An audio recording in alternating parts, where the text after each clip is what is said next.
Welcome to Biggest Spoilars, the destination for exclusive spoilers, latest updates. General Hospital spoilers reveal that Nina Reeves will face some real shooter horror sooner or laterly. Will Willow Kane eventually confess to her mama that she pulled the detector on Drew Kane?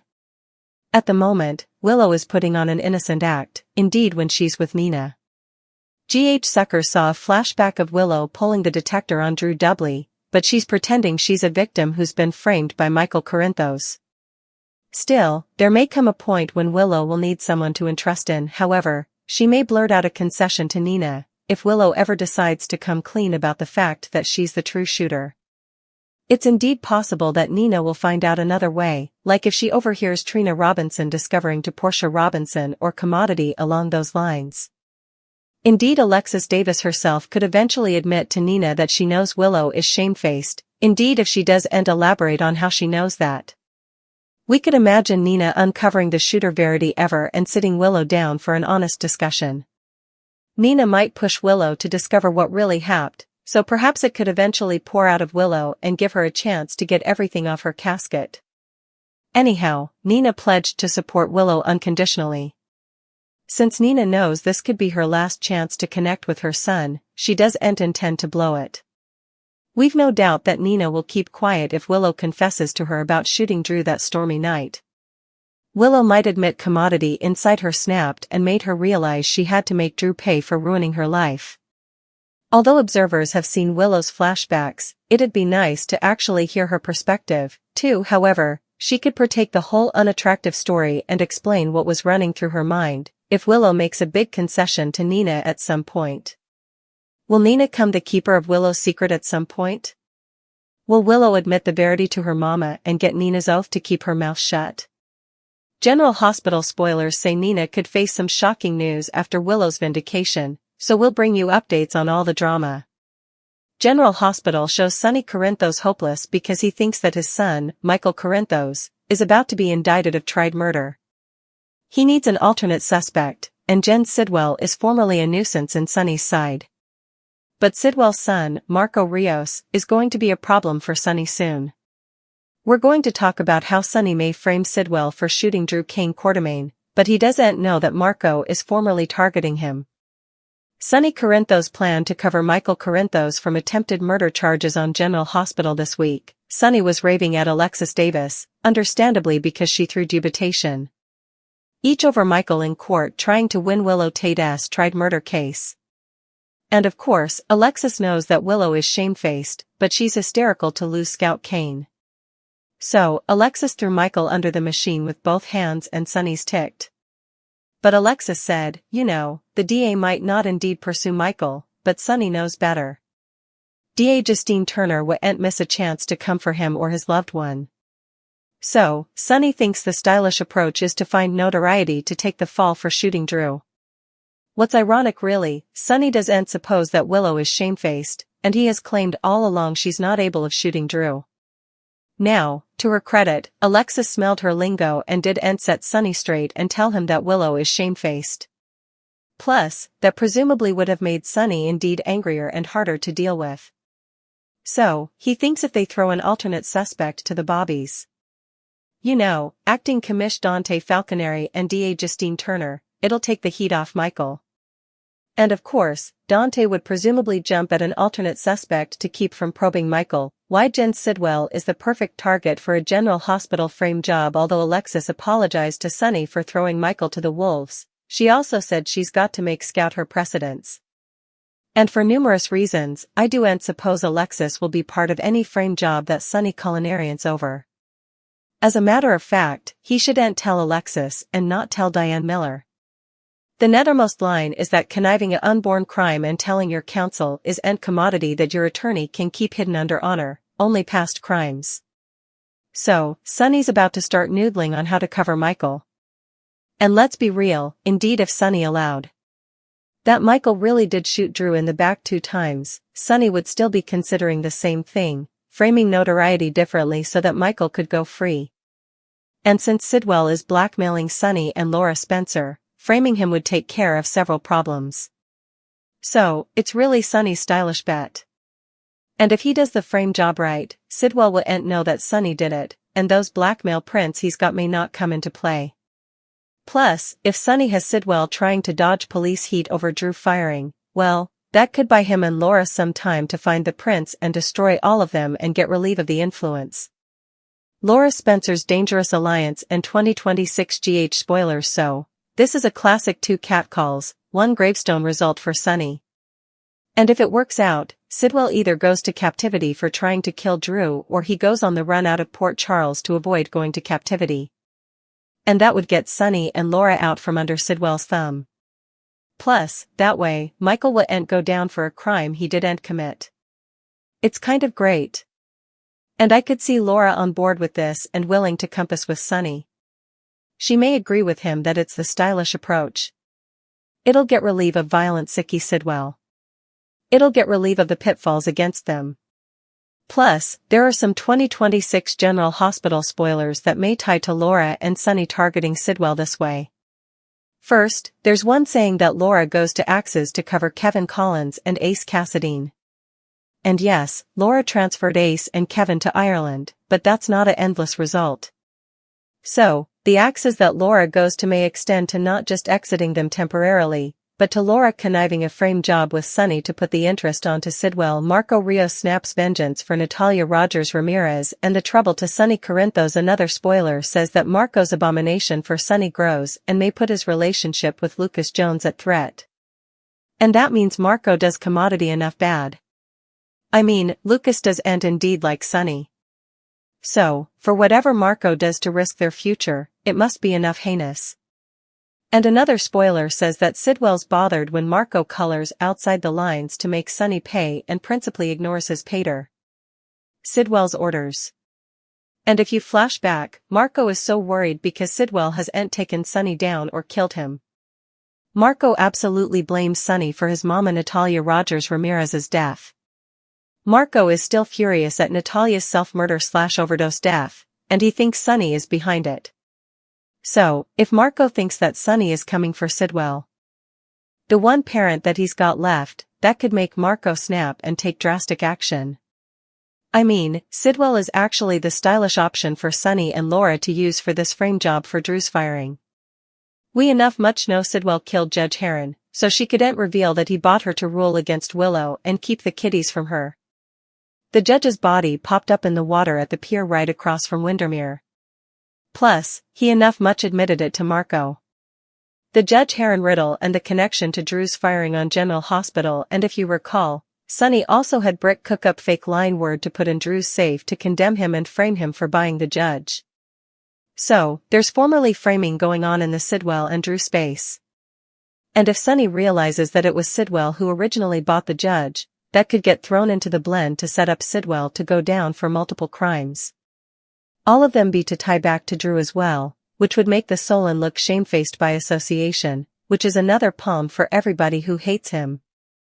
So Sonny could paint a picture of a Solon under Sidwell's influence. And also Sonny makes it look like Sidwell killed the judge as a favor to Drew for ruling against Willow. And also from there, Drew was being problematic. So Sidwell tried to kill his pet politician.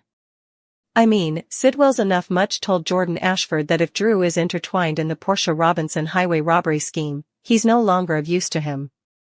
And Laura knows what happens to people who are no use to Sidwell presently because Hank Dalton wound up dead in her box. And Laura and Sonny know that Sidwell did that payoff.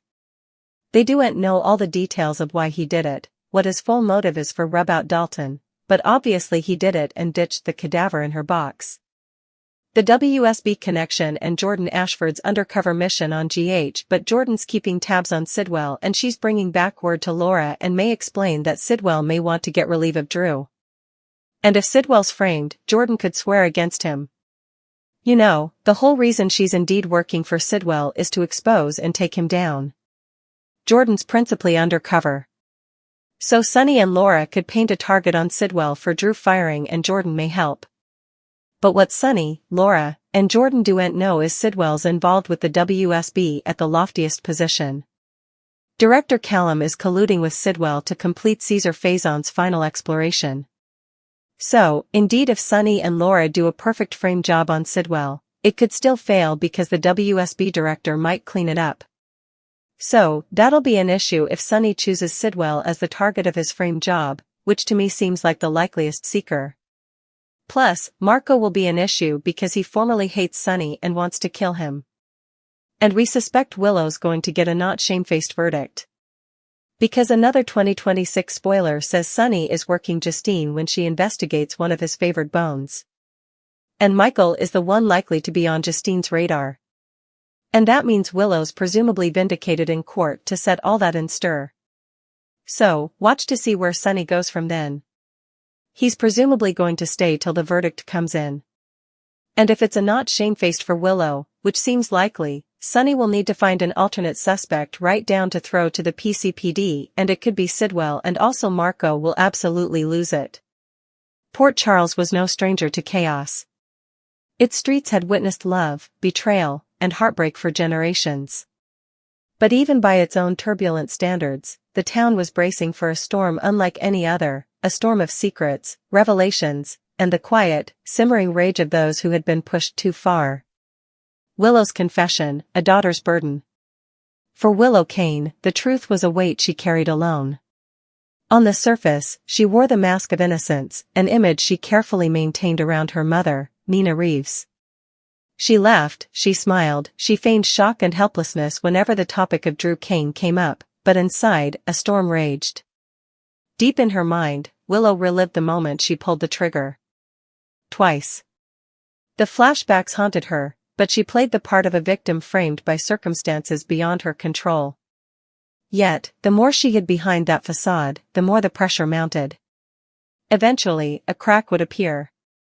Nina had always been the kind of mother who sensed when her child carried a secret heavier than their shoulders should bear. And if Willow ever confided in her, the confession would not be mild.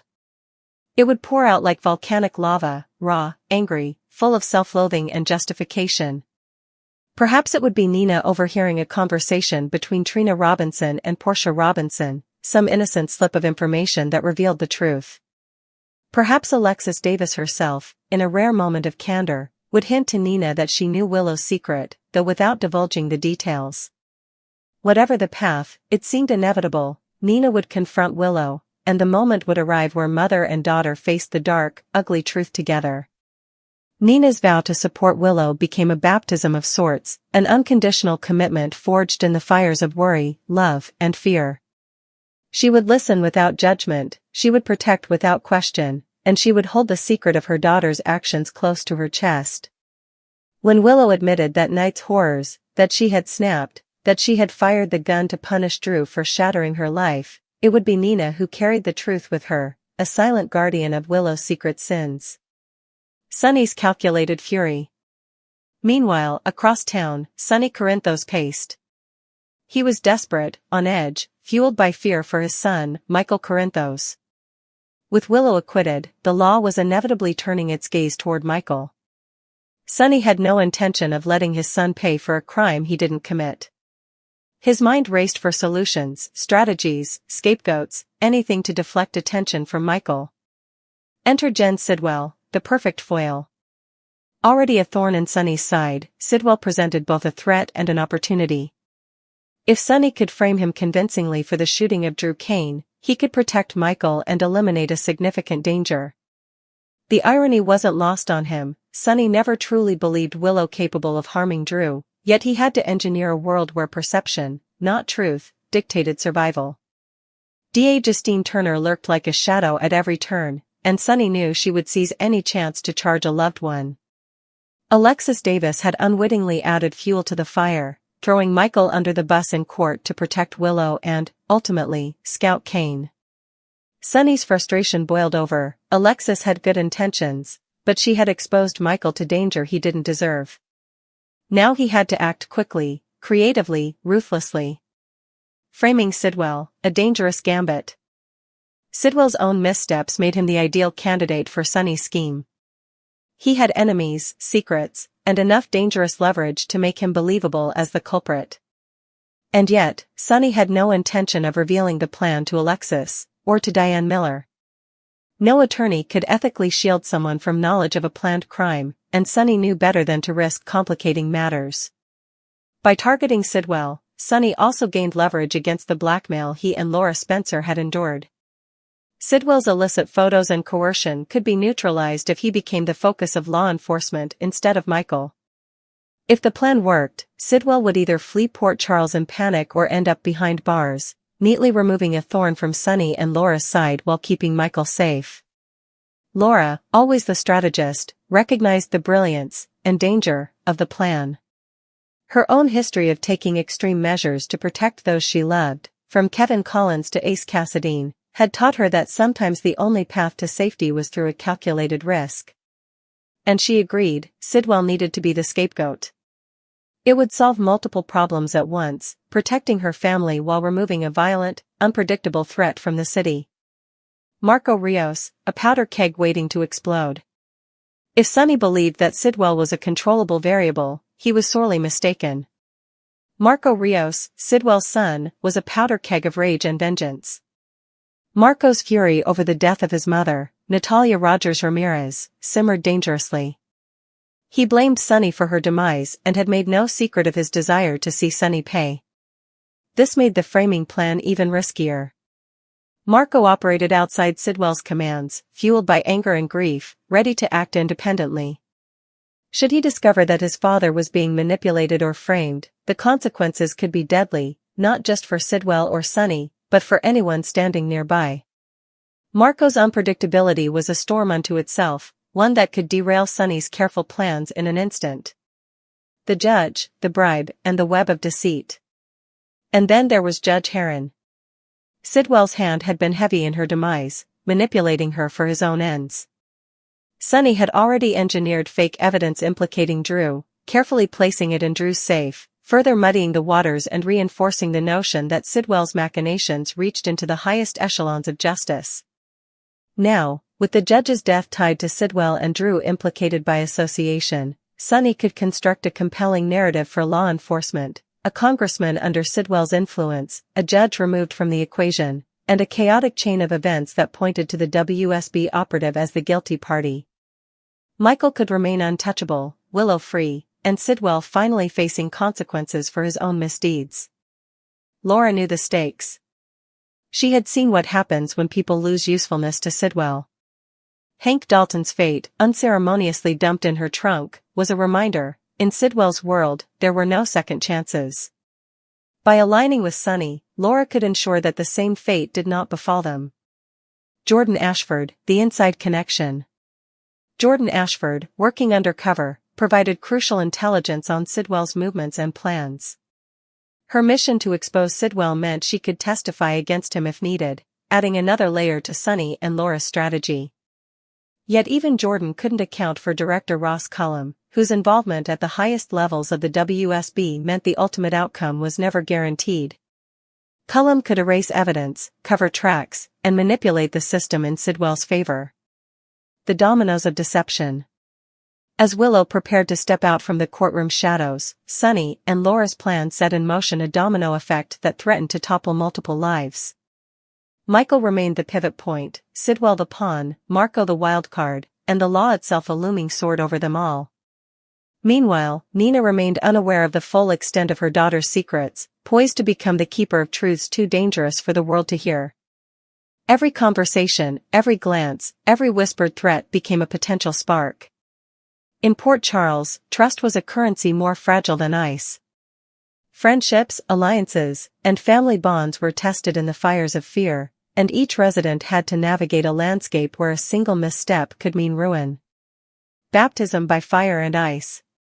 Through the chaos, the betrayals, and the plotting, the people of Port Charles were baptized, not in water, but in the crucible of their choices. Willow's confessions, whether whispered to Nina or shouted in desperation, would cleanse her soul but deepen the weight on those around her. Sunny's scheming and Sidwell's plotting were acts of survival, ruthless and necessary, yet carrying the threat of devastation. Every secret kept, every threat issued, every lie told became part of the new reality. And in the midst of the brewing storms, both literal and figurative, the town braced for the inevitable collisions. For in Port Charles, a baptism was never gentle. It was a trial by fire and ice, a test of loyalty, courage, and endurance. Those who survived emerged stronger, but the price was always high. And as the snow began to fall and the winds howled through the streets, it was clear, the next chapter for Willow, Michael, Sunny, and Sidwell would be written in whispered confessions, strategic manipulations, and the quiet, dangerous power of secrets kept and exposed.